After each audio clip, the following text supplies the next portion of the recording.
तो पहले ही देश में बेरोजगारी और बेरोजगारों की संख्या ज्यादा थी और अब कोरोना वायरस के आने के बाद मानो बेरोजगारी का भूकंप आ गया हो। देश में मानो बेरोजगारी की बाढ़ आ गई हो।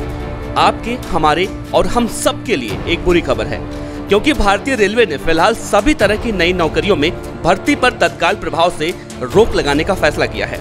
सरकार के इस फैसले के बाद उन सभी उम्मीदवारों को झटका लगेगा जो रेलवे की परीक्षा पास कर चुके हैं और सिर्फ अपनी बहाली का इंतजार कर रहे थे।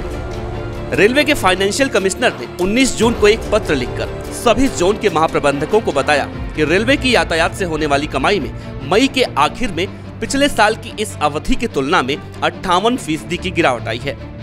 इस पत्र में कहा गया है कि खर्चों पर नियंत्रण और कमाई बढ़ाने के लिए नए रास्ते तलाशने होंगे। फाइनेंशियल कमिश्नर के पत्र के मुताबिक 2017 में तत्कालीन आयुक्त और 2018 में रेलवे बोर्ड ने भी ऐसे कदम उठाने का ऐलान किया था। इसके अलावा नए पद सृजित करने पर रोक लगाने का भी सुझाव दिया गया है। इस पत्र में ये भी कहा गया है कि बीते 2 साल के दौरान सृजित किए गए पदों की समीक्षा की जानी चाहिए और अगर इन पर नियुक्तियां नहीं हुई तो उनकी समीक्षा कर भर्ती रोकी जा सकती है।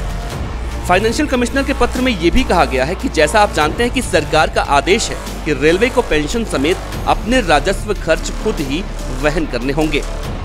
कोविड-19 महामारी के चलते इस साल की लक्षित कमाई पर प्रतिकूल प्रभाव पड़ने की आशंका है। वित्तीय आयुक्त ने रेलवे के सभी जोन के कर्मचारियों पर होने वाले खर्चों में कटौती और उन्हें कई कार्यों में दक्ष बनाने, अनुबंधों की समीक्षा करने, बिजली उपभोग कम करने और प्रशासनिक तथा अन्य क्षेत्रों में खर्चों में कटौती करने का सुझाव दिया गया है।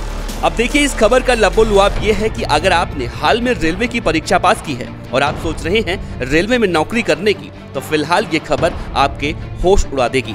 फिलहाल आप देखते रहिए पार्लियामेंट्री बिजनेस।